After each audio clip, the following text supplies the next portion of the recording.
जय हिंद प्यारे साथियों, हिंदी का एक और प्रैक्टिस सेट हम करने वाले हैं जो Uttar Pradesh police constable re exam UPSI SSC GD 5512 पद यूपी ट्रिपल एससी के जो 2022 के पैड से लिए गए थे। आज हम करने वाले हैं दूसरा प्रैक्टिस सेट, जिसका पहले सवाल यहाँ पर रखा है हमने हिंदी का। वो कह रहा है कि किस शब्द में तत्पुरुष समास नहीं है। तत्पुरुष समास नहीं है। तत्पुरुष समास के अंदर क्या होता है भाई? तत्पुरुष समास के अंदर विभक्तियां आती हैं। कौन सी विभक्ति? ये विभक्तियां आती हैं। कौन सी विभक्तियां आती हैं भाई? तो आप कहोगे जैसे का, की, के, ये विभक्तियां आ जाती हैं। तो इसमें कह रहा है कौन सा नहीं है, तो नहीं वाला बताना है। तो नहीं वाले में क्या रहेगा? मन माना, मन का माना। ईश्वर दत्त, ईश्वर का दत्त यानी दूत। तुलसीकृत, तुलसी के द्वारा या तुलसी ने जो लिखी है ना। लेकिन यहाँ पर पद युक्त जो रखा है, ये पद युक्त में क्या हो जाएगा भाई? ये हो जाएगा पद युक्त का मतलब होता है पद से हटना, पद से हटाना या फिर हट जाना। तो पद से हटना, इसमें अपदान हो जाएगा। ये किसी चीज से दूरी बनाना, अलगाव होना, है ना। यहाँ पर क्या हो रहा है? यहाँ पर अलगाव हो रहा है, यहाँ पर अलगाव हो रहा है। तो इसमें क्या आएगा? इसमें अपदान कारक होगा। अपदान कारक हो जाएगा। ठीक है भाई, तो ऑप्शन नंबर डी इसका बिल्कुल सही उत्तर हो जाएगा। अगले पे आ जाते हैं। सवाल नंबर अगला ये रहा मेरे लल्ला। क्या कह रहा है इसमें? इसमें कहा जा रहा है, इसको मिटाते हैं फिर बताते हैं। इसमें कह रहा है कि निम्नलिखित में से कौन सा वर्ण अघोष है? कौन सा वर्ण अघोष है? देखो, अघोष और सघोष में क्या फर्क होता है? अघोष में क्या होता है दोस्त? अघोष में ये होता है कि प्रत्येक वर्ग का यहां पर लिख देता हूं। प्रत्येक प्रत्येक वर्ग का अघोष है ना। अघोष में एक और दो प्रत्येक वर्ग का पहला और दूसरा जो होता है ये अघोष होते हैं। पहले दूसरे का मतलब होता है कै, चे, टे, ते और पे, ये सब कचट तब हो जाएंगे। और दूसरा नंबर खे, है ना। चे, छे यानी के, खे, चे, छे, है ना। टे, ठे, ते, थे, पे, फे, ये सब क्या है? ये पहला हो जाएगा, ये दूसरा हो जाएगा। तो अघोष में पहला और दूसरा जो होता है प्रत्येक वर्ग का, वही क्या कहलाता है? हमारा अघोष कहलाता है। तो इसमें ख है, ये चौथे नंबर पर आएगा। ये छह जय है, तीसरे नंबर पर आ जाएगा। ये तीसरे पर आ रहा है, ये चौथे पे आ रहा है। ये कै, ख, गे, ये तीसरे नंबर पे आ रहा है ये भी। लेकिन कै जो है आप देखोगे पहले ही पे आ रहा है, और पहले यहाँ पर दे रखा है। च होता, टे होता, तय होता, पे होता, तो ये भी क्या होते? अघोष हो जाते। तो ऑप्शन नंबर डी इसका बिल्कुल सही उत्तर हो जाएगा। ठीक है भाई। अघोष और सघोष में क्या होता है? सघोष में होता है प्रत्येक वर्ग का तीसरा, चौथा और पांचवा वर्ण। पांचवा वर्ण, ये सब क्या होते हैं? सॉरी, वर्ण होता है, वर्ग नहीं होता। तो यहाँ पर 3, 4 और 5 क्या होते हैं? ये हमारे सघोष होते हैं। ये वाले हमारे क्या होते हैं भाई? ये सघोष हो जाते हैं। ये सघोष, ये वाले सघोष हो जाते हैं और ये वाले क्या हो जाते हैं? अघोष हो जाते हैं। अगले पे आते हैं। सवाल नंबर अगला क्या कह रहा है? ये कह रहा है हमसे कि हिंदी खड़ी बोली किस अपभ्रंश से विकसित है? हिंदी खड़ी बोली किस अपभ्रंश से विकसित है? तो हिंदी खड़ी बोली किससे विकसित है भाई? हिंदी खड़ी बोली किससे विकसित हो जाएगी? तो यहाँ पर आप देखोगे तो जैसे मागधी है, तो मागधी अपभ्रंश है। अपभ्रंश कितने होते हैं? इसके भेद कितने होते हैं? बोले 7 हो जाते हैं। इसके ये जो सारे होते हैं अपभ्रंश टोटल, वो टोटल 7 हो जाते हैं। तो उसमें पूछ रहा है कि हिंदी खड़ी बोली किस अपभ्रंश से आई है? तो हिंदी खड़ी बोली जो आई है दोस्त, हिंदी खड़ी बोली आई है शोरसैनी अपभ्रंश से। सॉरी, क्या हो रहा है? शोरसैनी अपभ्रंश से आई है। तो शोरसैनी अपभ्रंश से आई है, तो आंसर क्या बनेगा? आंसर बन जाएगा इसका option number C. Option number C इसका बिल्कुल सही उत्तर हो जाएगा। शोरसैनी में इस सो पे डबल मात्रा होती है। तो शोरसैनी अपभ्रंश से 3 आई है। कौन कौन सी आई है? एक तो पश्चिमी हिंदी, पश्चिमी हिंदी, है ना, पश्चिमी हिंदी, राजस्थानी हिंदी, राजस्थानी, राजस्थानी हिंदी, और एक गुजराती। एक कौन सी? गुजराती, गुजराती। ठीक है भाई, ये 3 हो जाती हैं। ये तीनों कहाँ से आई हैं? शोरसैनी अपभ्रंश से आई हैं। जो पश्चिमी हिंदी होती है इसमें 5 बोलियां होती हैं, राजस्थानी में 4 बोलियां होती हैं, और गुजराती हमारे पढ़ने की नहीं है तो इसको हम नहीं पढ़ते हैं। ठीक है भाई, तो इसमें 5 होती हैं। और इसी का एक भेद होता है जिसको बोलते हैं हम हिंदी खड़ी बोली। क्या बोलते हैं भाई? हिंदी खड़ी बोली। हिंदी हिंदी खड़ी बोली, खड़ी बोली। ठीक है भाई, खड़ी बोली एक ये हो जाती है। और इसकी 5 होती है। ये पहली है खड़ी बोली, दूसरी ब्रजभाषा हो जाती है। लिख देता हूँ चलो 5 यहाँ पे। एक होती है ब्रजभाषा, एक ब्रजभाषा हो जाती है और एक कन्नौजी हो जाती है।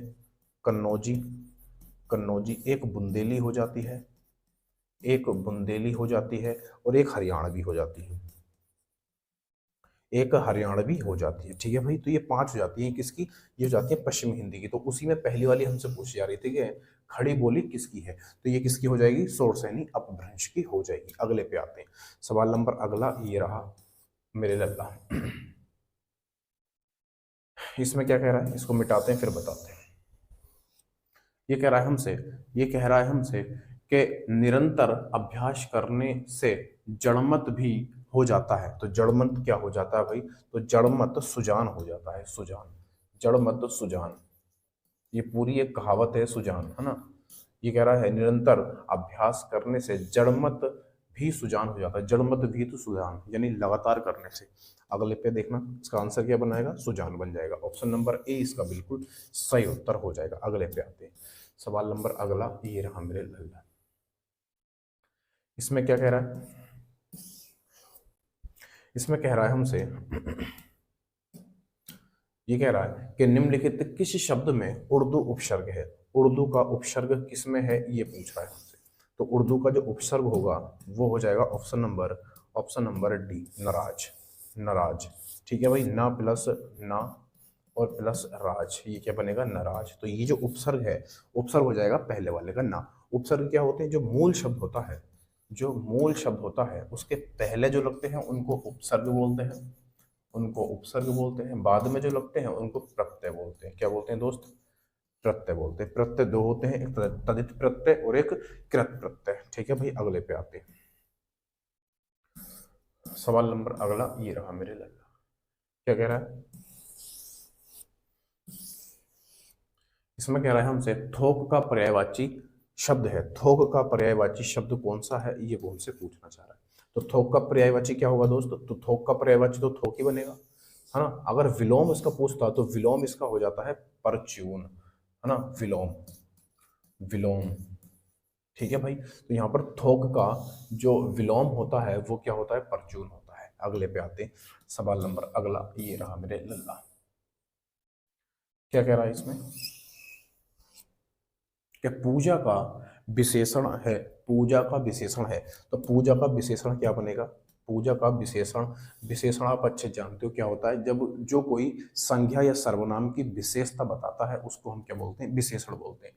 तो इसका क्या बनेगा, पूजनीय बन जाएगा। सही है भाई, अब पूजनीय बनेगा या फिर पूज्य बनेगा, तो यहाँ पर ये पूज्य होना चाहिए, पूज्य। ऑप्शन नंबर इसका सी बिल्कुल सही उत्तर हो जाएगा। अगले पे आते हैं,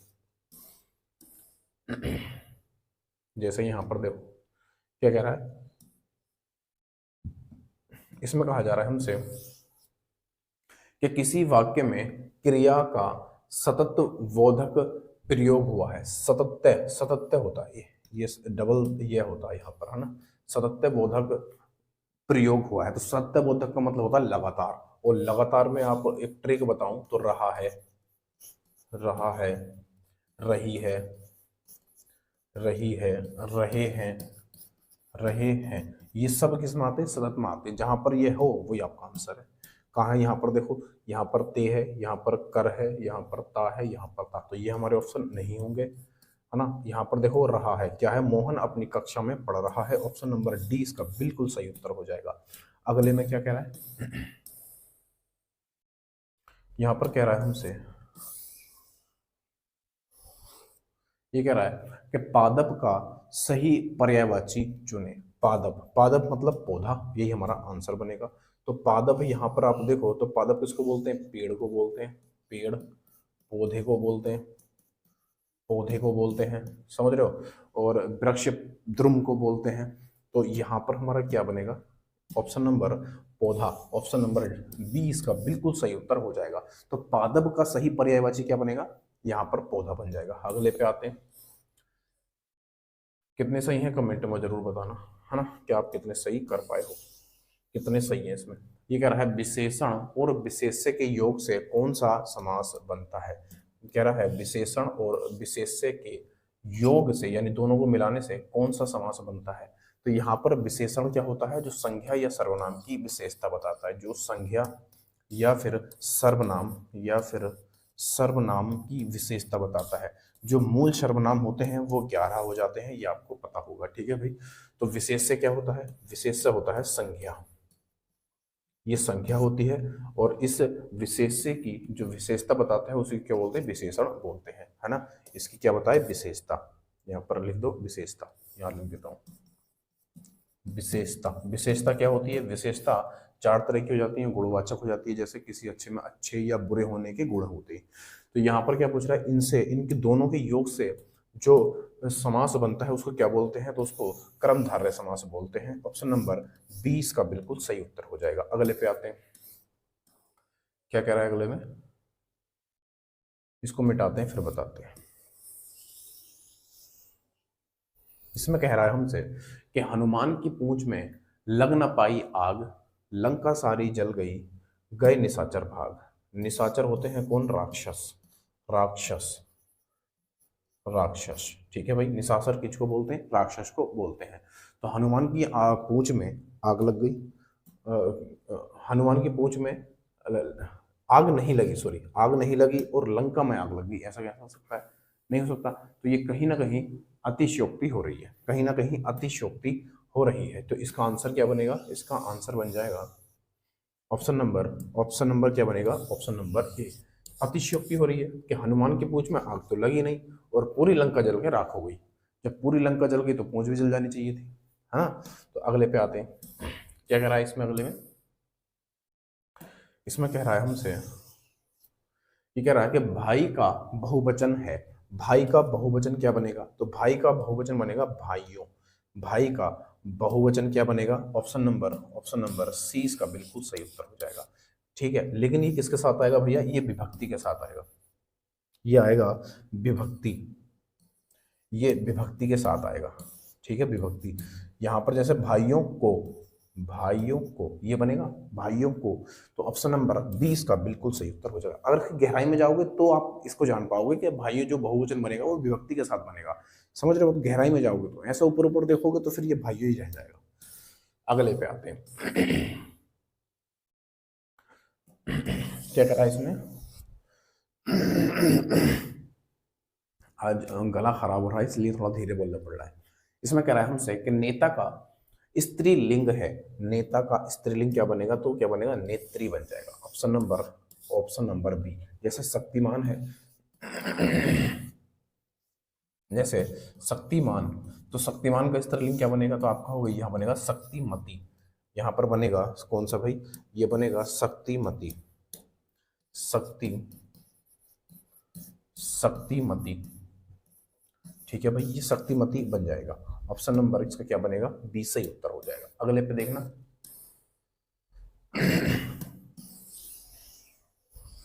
इसमें कह रहा है हमसे बहुत बहुत वर्तमान भविष्य को देखने वाले को क्या कहते हैं? बहुत नहीं, ये भूत होगा, यहाँ पर ये भूत होगा, ठीक है भाई, ये भूत हो जाएगा, ये भूत होगा, यहाँ पर बहुत नहीं होगा।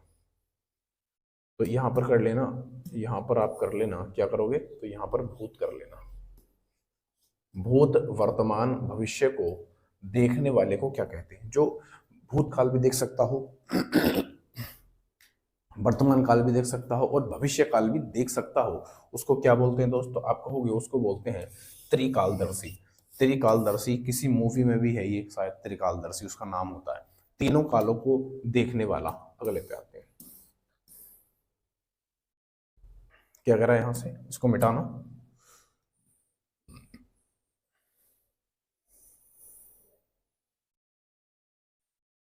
इसमें कह रहा है हमसे,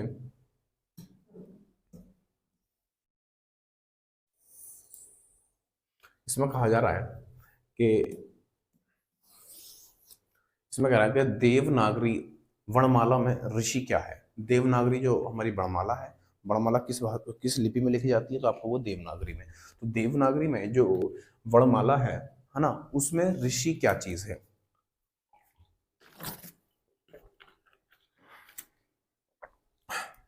तो आपका आंसर आना चाहिए इसमें, इसका आपका आंसर आना चाहिए कि इसमें स्वर है, ठीक है भाई। कौन सा? स्वर बन जाएगा। और स्वर कितने हो जाते हैं? तो आप कहोगे स्वरों की जो संख्या होती है वो 11 हो जाती है, ठीक है भाई। 11 से छोटा बड़ा, छोटी, बड़ी, छोटऊ, बड़ऊ, ऋषि, ए ओ, ये सब मिलकर कितने बनते हैं? 11 बन जाते हैं। ऑप्शन नंबर इसका क्या बनेगा? ऑप्शन नंबर डी इसका बिल्कुल सही उत्तर हो जाएगा। अगले पे देखना, इसमें कह रहा है हमसे, इसमें कहा जा रहा है, बोले क्या, राजमहल शब्द है। राजमहल शब्द क्या है? राजमहल शब्द है भैया इसमें संकर शब्द। कैसा? संकर शब्द। संकर शब्द क्या होते हैं? जो दो भाषाओं से, दो दो भाषाओं दो भाषाओं से मिलकर मिलकर मिलकर बने उसको क्या बोलते हैं? संकर शब्द बोलते हैं। जैसे राज और महल, राज और महल, जो राजमहल को जब तोड़ोगे तो ये बनेगा राजा का महल, या राज प्लस महल, महल है ना, तो महल बनेगा राजमहल। अब राजमहल में, ये थोड़ा गलत लिख किया, राजमहल, राजमहल, राजमहल। अब यहाँ पर जो ये राज है, ये एक संस्कृत का शब्द है, राज, संस्कृत, ये संस्कृत का शब्द है राज। और ये जो दे रखा है महल, ये अरबी का शब्द है, ये अरबी का शब्द है, तो ये क्या बनेगा? राजमहल। ये किसका शब्द हो जाएगा? तो ये संस्कृत का शब्द हो जाएगा। ठीक है भाई, ये संस्कृत का शब्द है और वो अरबी का, तो दो भाषाओं से मिलकर बना है राजमहल। तो यहाँ पर क्या बनेगा? ऑप्शन नंबर सी इसका बिल्कुल सही उत्तर हो जाएगा। अगले पे आते हैं, क्या कह रहा है इसके अंदर? कहा जा रहा है हमसे, इसको मिटाते हैं फिर बताते हैं कि आदर का विशेषण है। आदर का विशेषण क्या बनेगा? तो आदर का विशेषण क्या बनेगा भाई? आदर का विशेषण बन जाएगा आदरणीय, आदरणीय। ऑप्शन नंबर सी इसका बिल्कुल सही उत्तर हो जाएगा। ठीक है भाई, तो आदर का विशेषण क्या बनेगा? आदर का आदरणीय, जैसे आदरणीय व्यक्ति, यहाँ पर लगा कर देख सकते हो, जैसे आदरणीय व्यक्ति, आदरणीय व्यक्ति। तो ये यहाँ पर क्या है? विशेषण है, और ये क्या है? ये विशेष्य है, ये विशेष्य है, ये विशेष्य है। कोई भी संज्ञा तब तक संज्ञा रहती है जब वो अकेली हो, जब उसकी विशेषता बता दी जाती है तो वो विशेष्य बन जाती है। अगले पे देखना, इसमें कहा जा रहा है हमसे, बोले क्या कह रहे हैं? इसमें क्या है कि विश्व हिंदी दिवस मनाया जाता है। विश्व हिंदी दिवस कब मनाया जाता है? तो आपका आंसर आना चाहिए 10 जनवरी को। 10 जनवरी को विश्व हिंदी दिवस मनाया जाता है। और 14 सितंबर को क्या मनाते हैं? 14 सितंबर को, तो आप कहोगे 14 सितंबर को राष्ट्रीय हिंदी दिवस, राष्ट्रीय राष्ट्रीय हिंदी राष्ट्रीय हिंदी दिवस, राष्ट्रीय हिंदी दिवस कब मनाते हैं भाई? 14 सितंबर को। तो ऑप्शन नंबर सी इसका बिल्कुल सही उत्तर हो जाएगा। हमसे विश्व के बारे में पूछा जा रहा था। अगले पे देखना क्या कह रहा है। ये कह रहा है हमसे कि वाच्य कितने प्रकार के होते हैं? वाच्य कितने प्रकार के हो जाते हैं? तो वाच्य मेरे दोस्त, यहाँ पर आप देखोगे तो 3 प्रकार के हो जाते हैं। ऑप्शन नंबर ए इसका बिल्कुल सही है। 3 प्रकार कौन कौन से हैं? एक तो होता है, एक तो हो जाता है कर्मवाच्य या कृतवाच्य बोल सकते हो। एक तो हो जाता है कृतवाच्य, ठीक है भाई, और दूसरा हो जाता है कर्मवाच्य, कर्मवाच्य, और तीसरा बन जाता है भाववाच्य, भाववाच्य।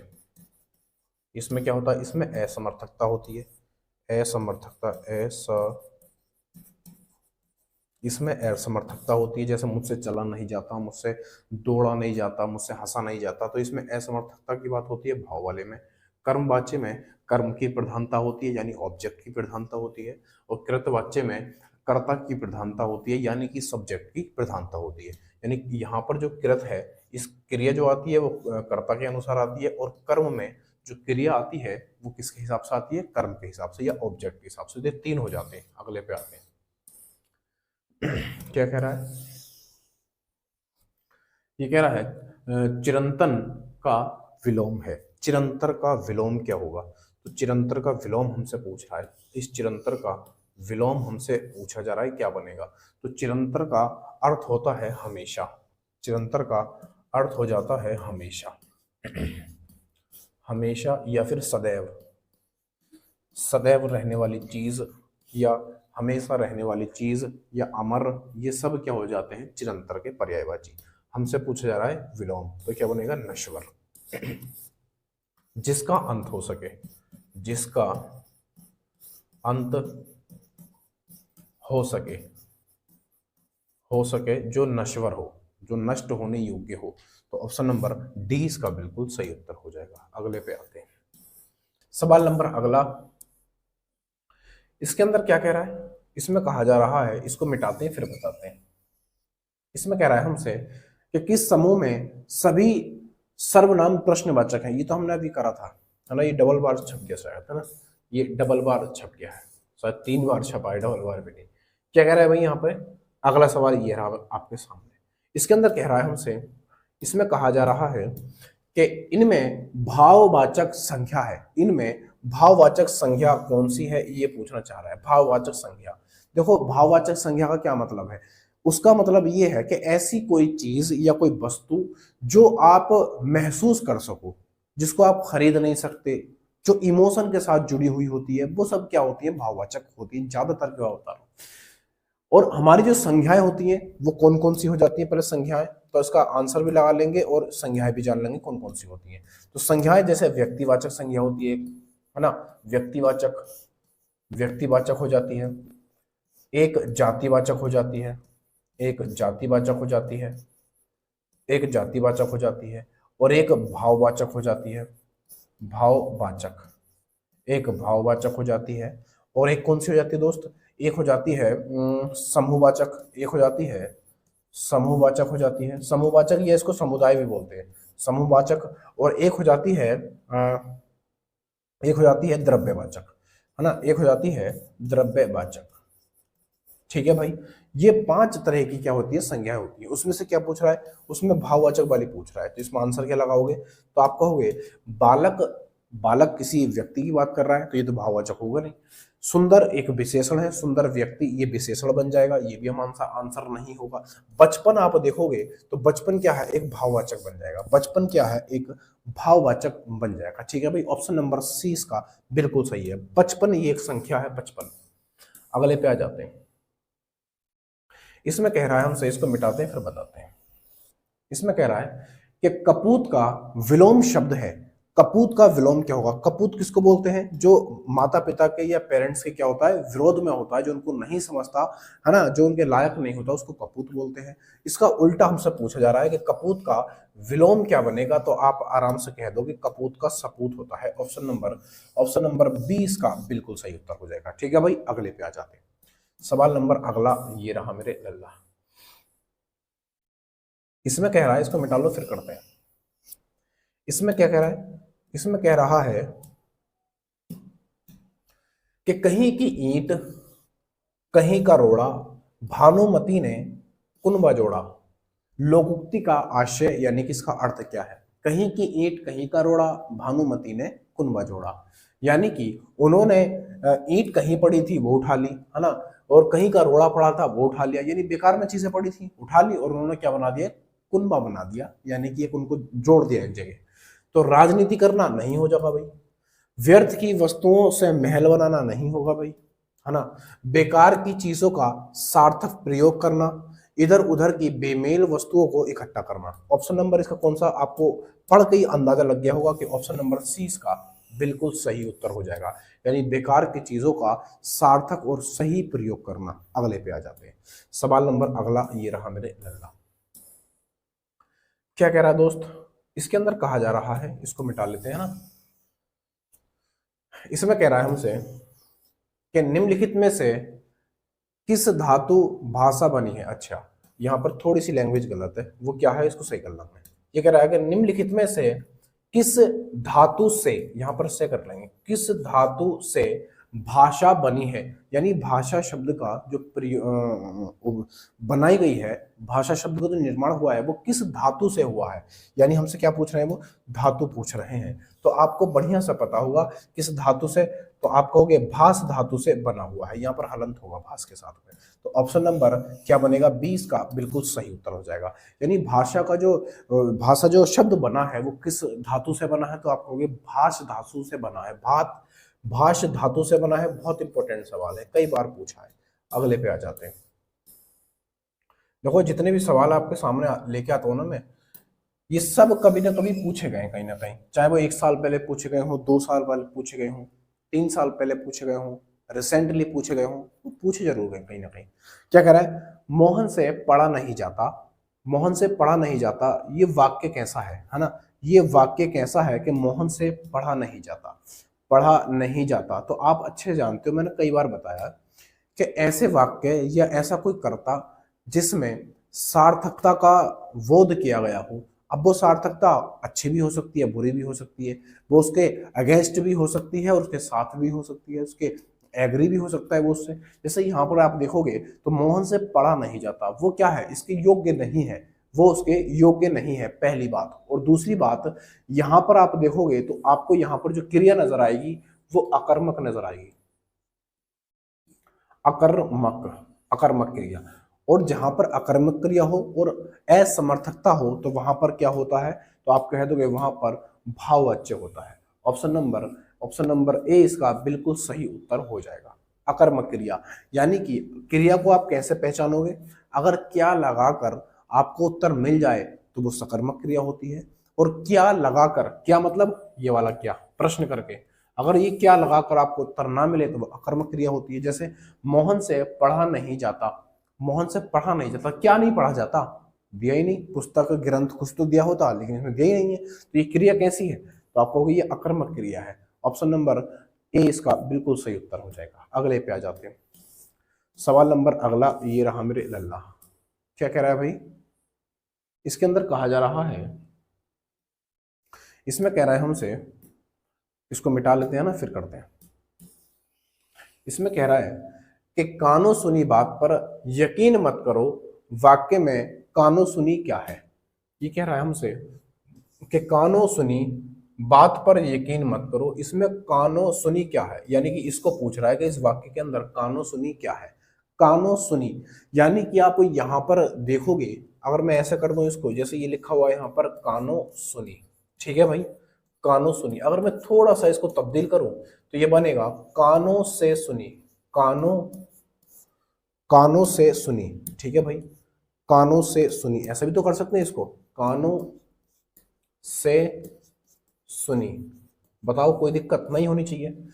कानों सुनी और कानों से सुनी एक ही बात है, फर्क क्या है दोनों में, कि यहां पर इन्होंने इस कारक को छुपा दिया, यहां पर इसको छुपा दिया, कारक को छुपा दिया। अब आपको कारक मिल गया। अब आप अच्छे जानते हो कि कारक होते हैं 8, 8 कारक होते हैं, तो उनमें से ही एक कारक अपने पास ये है से। अब कहोगे से तो अपादान में भी आता है, अपादान, अपादान में भी क्या आता है कारक हमारे साथ, से आ जाता है। और से एक चीज और आता है, यानी कर्ण, कर्ण के साथ भी क्या आता है, आप कहोगे से आता है। तो दोनों में फर्क क्या है कि इसमें अपादान में अलगाव होता है, इसमें अलगाव होता है, लेकिन इस आप देखोगे कर्ण में तो यहां पर साधन होता है, साधन, यहां पर साधन होता है, साधन। जैसे मैं बस से स्कूल जाता हूं, जैसे मैं बस से, मैं लिख दूं यहां पर मैं बस से, बस से स्कूल जाता हूं, है ना, स्कूल जाता हूं। जैसे यहां लिख दिया मैंने बस से स्कूल जाता हूं, तो आप यहां पर देखोगे तो यहां पर से आया है, तो से किसके लिए आया, बोले बस के लिए, तो बस यहां पर क्या है, साधन है। और जहां पर से साधन के रूप में यूज होता है तो वहां पर कौन सा कारक हो जाता है, तो आप कहोगे वहां पर कर्ण कारक हो जाता है, ठीक है भाई, यहां पर क्या हो जाएगा, कर्ण कारक हो जाएगा। ऑप्शन नंबर सी इसका बिल्कुल सही उत्तर हो जाएगा। कारक कितने होते हैं दोस्त, तो 8 हो जाते हैं। कर्ता ने कर्म को कर्ण से संप्रदान के लिए अपदान से का की के संबंध, है ना, अधिकरण में पर ऊपर संबोधन, ये सब क्या होते हैं, कारक होते हैं जो मैंने बोले। अगले पे आ जाते हैं, क्या कह रहा है इस सवाल में, इसमें कहा जा रहा है कि प्रेमचंद्र की कहानी से हमें ग्रामीण जीवन की डॉट डॉट कर रखा है देखने को मिलती है, क्या देखने को मिलती है, यानी कि प्रेमचंद की कहानी से हमें ग्रामीण जीवन की क्या देखने मिलती है।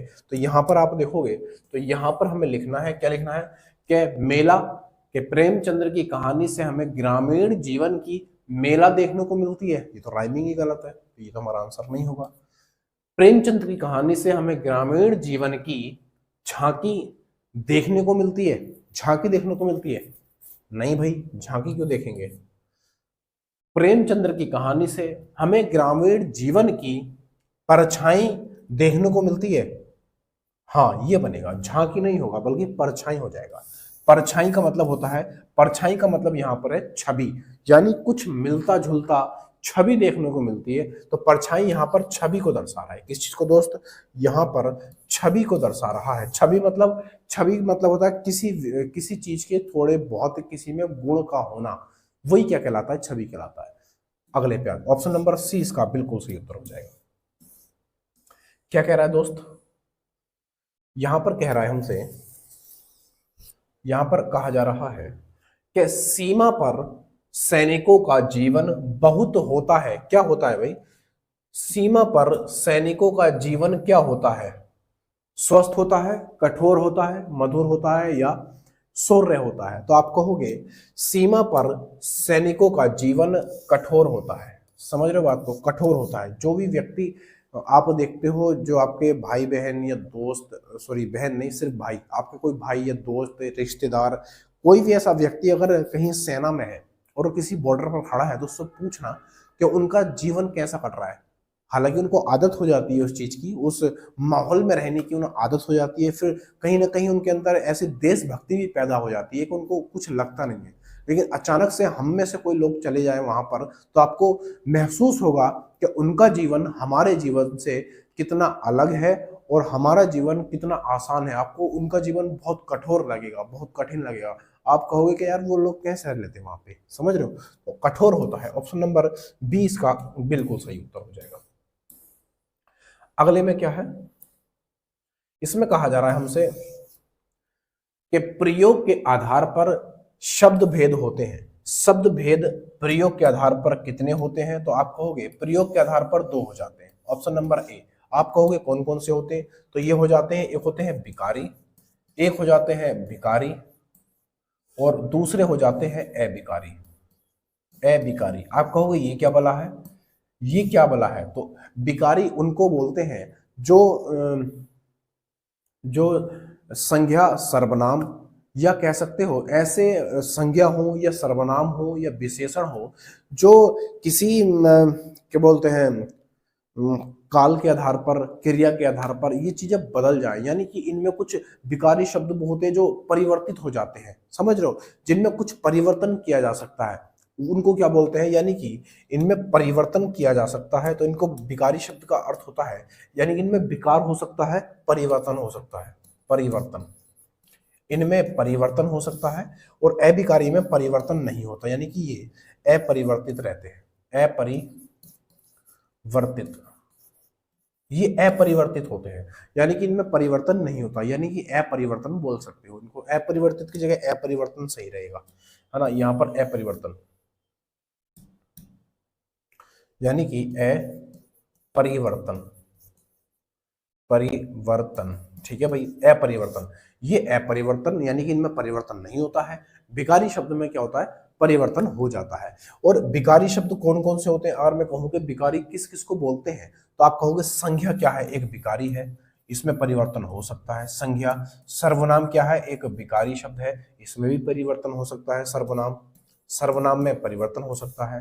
क्रिया में परिवर्तन हो सकता है, क्रिया में परिवर्तन हो सकता है। और किसी में हो सकता है, बोले विशेषण में हो सकता है, विशेषण में परिवर्तन हो सकता है।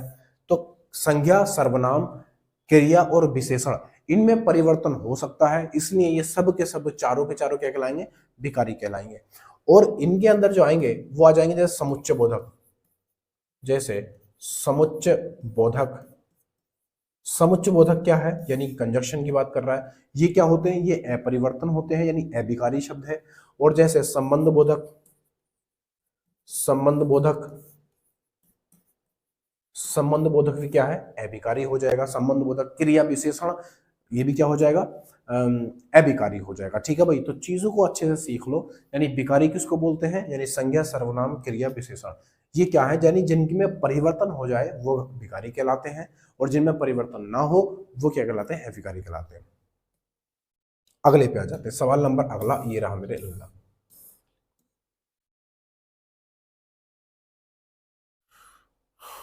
अगले में क्या कह रहा है देखना।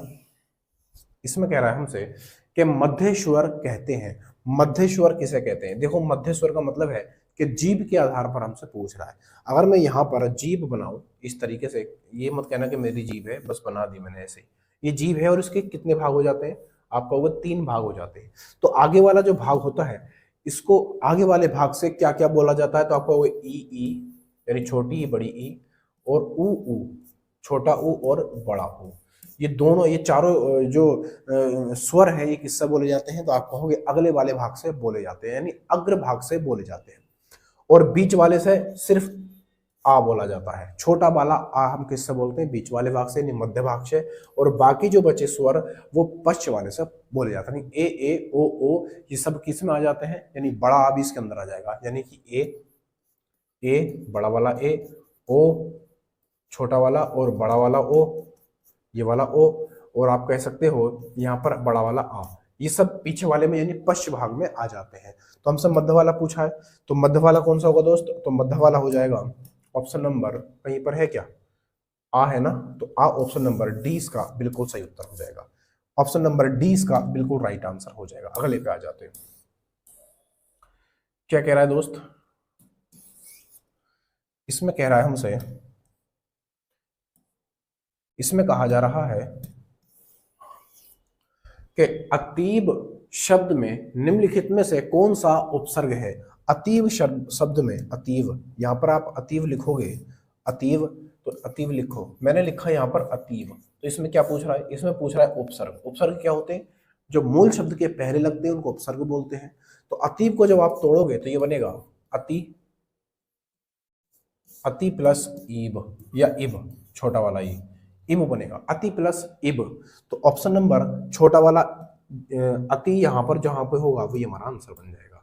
तो अतिव कहां पर है? अतिव का अति ऑप्शन नंबर ए में दे रखा है।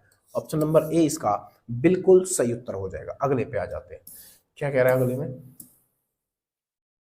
इसमें कहा जा रहा है, बोले क्या? इसको मिटाओ फिर बताते हैं। इसमें कह रहा है हमसे कि बाघ का स्त्रीलिंग है। बाघ का स्त्रीलिंग क्या है ये पूछ रहा है। तो बाघ का स्त्रीलिंग क्या बनेगा? आप कहोगे बागिन बन जाएगा, बागिन, बागिन क्या बनेगा? बागिन बन जाएगा। जैसे आप कहो शक्तिमान, जैसे शक्तिमान, शक्तिमान का क्या बनेगा? तो आप कहोगे शक्तिमती बन जाएगा, शक्ति है ना, मती, शक्तिमती बन जाएगा, है ना। कवि का कवित्री बन जाएगा, और विद्वान का विदुषी बन जाएगा, समझ रहे हो। सम्राट का सम्राज्ञी बन जाएगा। तो ऑप्शन नंबर इसका बी बनेगा। अगले पे आ जाते हैं। क्या कह रहा है अगले में? इसमें कहा जा रहा है कि निम्नलिखित शब्दों के पर्यायवाची चुने, यानी निम्नलिखित शब्दों के पर्यायवाची चुने, यानी कि दिनकर का पर्यायवाची बताना है। कहना क्या चाह रहा है वो? कि हमसे दिनकर का पर्यायवाची पूछ रहा है। तो दिनकर का पर्यायवाची क्या बनेगा? तो आप कहोगे दिनकर का पर्यायवाची बनेगा निशाचर नहीं बनेगा, ये राक्षस को बोलते हैं। चराचर नहीं बनेगा, ये चरने को बोलते हैं। प्रभाकर और विभाकर, तो प्रभाकर जो होगा वो क्या बन जाएगा? दिनकर का पर्यायवाची बन जाएगा। ठीक है भाई, ऑप्शन नंबर सी इसका बिल्कुल सही उत्तर हो जाएगा। अगले पे आ जाते हैं। क्या कह रहा है? इसमें कह रहा है निम्नलिखित शब्दों के पर्यायवाची चुने। निम्नलिखित शब्दों में से होगा, निम्नलिखित शब्दों में से पर्यायवाची चुने। पर्यायवाची मतलब पर्यायवाची उसके जैसा, पर्यायवाची मतलब उसके जैसा। तो तीर है, तो तीर का पर्यायवाची क्या होता है? बोले बाण होता है। बाण को क्या बोलते हैं? तीर बोलते हैं। और इसका जो पर्यायवाची बनेगा दोस्त वो बन जाएगा शर। तो शर जो होता है किसको बोलते हैं? ये बाण का पर्यायवाची है, ये बाण का पर्यायवाची बन जाएगा। ऑप्शन नंबर डी इसका बिल्कुल सही है। अगले पे आ जाते हैं। क्या कह रहा है भाई? इसमें कह रहा है कि 4 मासों का समूह का समस्त पद होगा।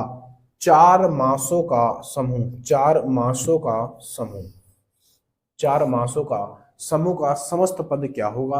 तो 4 मासों का समूह मतलब चौराहा, चौराहा, चौराहा बनेगा? नहीं, चौराहा नहीं बनेगा क्योंकि उसके अंदर हाथ रखा, ये नहीं बनेगा। 4 मोस नहीं बनेगा। 4 रास्ता माशो नहीं, ये बनेगा। ऑप्शन नंबर ए बनेगा इसका। Option number A चौमासा। 4 माशो मतलब 4 माशों का मतलब होता है क्या बोलते हैं? अरे वही मौसम, है ना। तो 4 मासो मतलब मौसम यानी कि चमासा। ऑप्शन नंबर ए इसका बिल्कुल सही है। क्या कह रहा है भाई, इसके अंदर कहा जा रहा है कि नीम हकीम खतरे में जान का अर्थ क्या है। नीम हकीम खतरे में जान, नीम हकीम खतरे जान, इसका अर्थ हमसे पूछा जा रहा है। अल्प ज्ञान हानिकारक होता है, हाँ ये इसका आंसर हो सकता है। नीम के कड़वेपन, जहां जहां पर नीम है वो सब काट दो। यहाँ पर नीम आया देखो, यहाँ पर नीम आया है, ये आंसर नहीं होगा। यहाँ पर भी आंसर नहीं होगा, ये भी नहीं बनेगा क्योंकि पहले ही वाला इसका बिल्कुल सही बनेगा। यानी कि अल्प ज्ञान यानी कम ज्ञान होना किसी भी चीज के बारे में खतरा पैदा कर देता है। ऑप्शन नंबर ए इसका बिल्कुल सही है।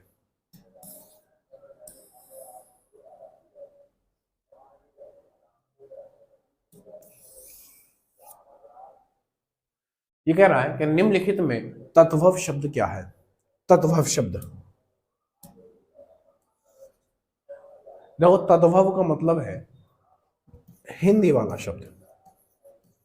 हिंदी वाला शब्द, जो हिंदी वाला होता है उसको क्या बोलते हैं, तद्भव। संस्कृत वाले को बोलते हैं तत्सम। तो क्या पूछा है, हिंदी वाला पूछा है, यानी कि तद्भव हमसे पूछा जा रहा है। तो यहाँ पर आप देखो, जहां पर छी है, ये क्षेत्र वाला त्रय होता है, ये त्रय त्रय यानी कि त्रय छ त्रय ज्ञ और श्रय, ये आपको कहीं पर मिल जाए तो ये सब के सब क्या होते हैं, ये तत्सम होते हैं, तत्सम। ठीक है भाई, तो ये भी तत्सम, ये भी तत्सम। और ये रे, रे आपको ऐसे मिल जाए, या रे आपको ऐसे मिल जाए, या आपको श्रेय ऐसे मिल जाए, ये भी क्या होते हैं, ये भी सबके सब तत्सम होते हैं। तो ये भी तत्सम है। तद्भव पूछा है, थन क्या होगा, यानी भैंस का थन बोल सकते हो। ऑप्शन नंबर डी इसका बिल्कुल सही है। अगले पे आ जाते हैं।